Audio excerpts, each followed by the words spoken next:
सुप्रभात बच्चों, आपका दिन शुभ हो। आइए बच्चों, आज के जो हमारा वीडियो है वह है नागरिक शास्त्र जो कि वर्ग सप्तम का बनाया गया है वीडियो जी।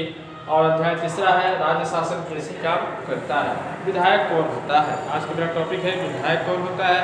तो बच्चों आपको बता देना चाहते हैं, विधायिका या विधानमंडल के सदस्य को विधायक या MLA कहा जाता है। ठीक है बच्चों, इस अध्याय में बिहार राज्य के विधानमंडल की चर्चा करेंगे। बिहार विधानमंडल के दो सदन मिलने से बना है। प्रथम सदन विधानसभा कहलाती है और दूसरा सदन विधान परिषद कहलाती है। दो सदनों के सदस्य विधायक कहलाते हैं।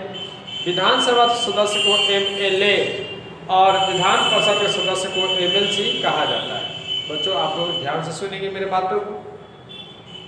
और बिहार विधानसभा सदस्यों का चुनाव जनता द्वारा वयस्क मताधिकार के आधार पर किया जाता है। बिहार विधानसभा सदस्यों की संख्या 15 नवंबर 2000 ईस्वी को झारखंड राज्य से अलग होने के बाद 243 हो गई। इन सभी निर्वाचन क्षेत्रों में जनता अपना मत देकर अपने क्षेत्र के विधायक को चुनते हैं। विधानसभा चुनाव में विभिन्न राजनीतिक दल भाग लेते हैं और जिस राजनीतिक दल के उम्मीदवार को सबसे ज़्यादा जनता का मत मिलता है उस राजनीतिक दल के उम्मीदवार को चुनाव में विजयी घोषित किया जाता है। राज्य में होने वाले विधानसभा चुनाव में जिस राजनीतिक दल या गठबंधन के राज्य के कुल मताधिकार का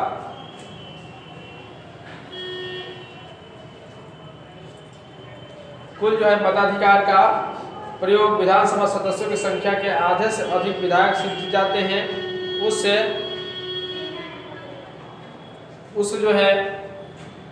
राजनीतिक दल या गठबंधन द्वारा सरकार का निर्माण किया जाता है। ठीक ना बच्चों, तो इस प्रकार आप लोग जान गए कि किस प्रकार सरकार के में गठन की प्रक्रिया चलती है। आगे तरफ देखते हैं, ये उस राजनीतिक दल या गठबंधन द्वारा सरकार का निर्माण किया जाता है। जिस राजनीतिक दल या गठबंधन द्वारा सरकार बनाई जाती है उस राजनीतिक दल या गठबंधन को सत्तारूढ़ दल या गठबंधन कहलाता है। सत्तारूढ़ दल के बाद अन्य सभी राजनीतिक दल को विरोधी दल कहा जाता है। ठीक है बच्चों, पिछले वीडियो में भी हमने इस बात की चर्चा आप लोगों से की है और आप लोग इसके बारे में बताने का प्रयास किया है।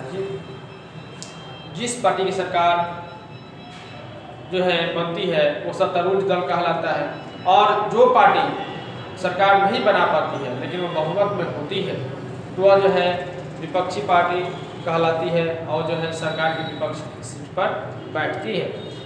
बिहार में अभी तक 15 बार से अधिक विधानसभा का चुनाव हुआ है। विधानसभा कार्यकाल 5 वर्षों का होता है।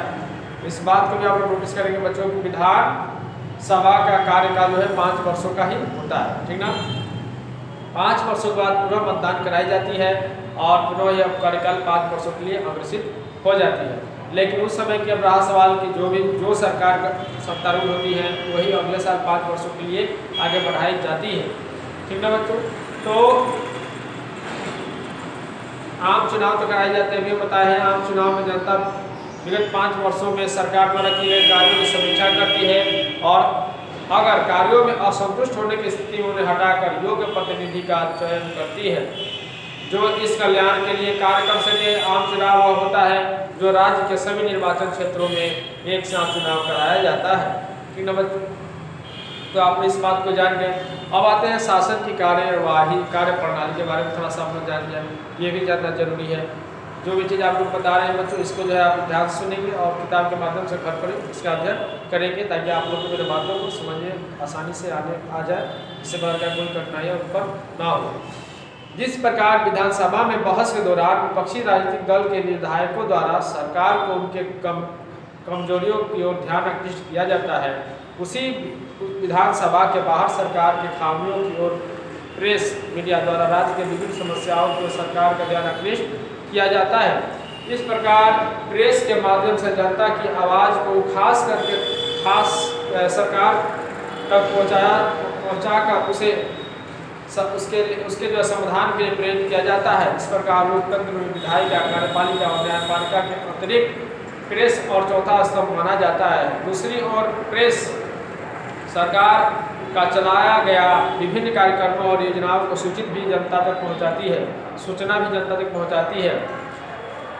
तो एक आता है बाल पेपर योजना। तो बाल पेपर परियोजना के बारे में थोड़ा सा हम लोग 2 लाइन जान जाते हैं। ऐसी प्रक्रिया जिसके माध्यम से किसी विशेष विषय पर शोध की जाती है बाल पेपर परियोजना कहलाती है। तो अगर क्वेश्चन नंबर आप लोग से पूछ दी कि बाल पेपर क्या है तो उसके बारे में आप आंसर जान गए। तो बच्चों कार्यपालिका, विधायिका, कार्यपालिका और न्यायपालिका के अलावा जो है एक और स्तंभ है वह है प्रेस। प्रेस जो है कि सरकार की जो भी कार्य प्रणाली है उसको जो है जनता तक पहुंचाने का कार्य करती है और जनता की जो भी समस्याएं हैं, जो समस्याओं को जो है समाधान नहीं हो पाता है उसको जो है सरकार तक पहुंचाने का भी कार्य प्रेस के माध्यम से किया जाता है। तो बच्चों आप लोग जो है जो चीज़ आप लोग को विधायिका कौन है इसके बारे में जो चीज़ आप लोगों को समझाए हैं उसे किताब के माध्यम से मिलाएंगे, पढ़ेंगे ताकि आप लोगों को सारे बातों को अच्छे से समझ में आ जाए, इस बारे में कोई कठिनाइयाँ ऊपर ना हो। तो बच्चों आज की वीडियो के लिए इतना ही। जय हिंद, जय भारत।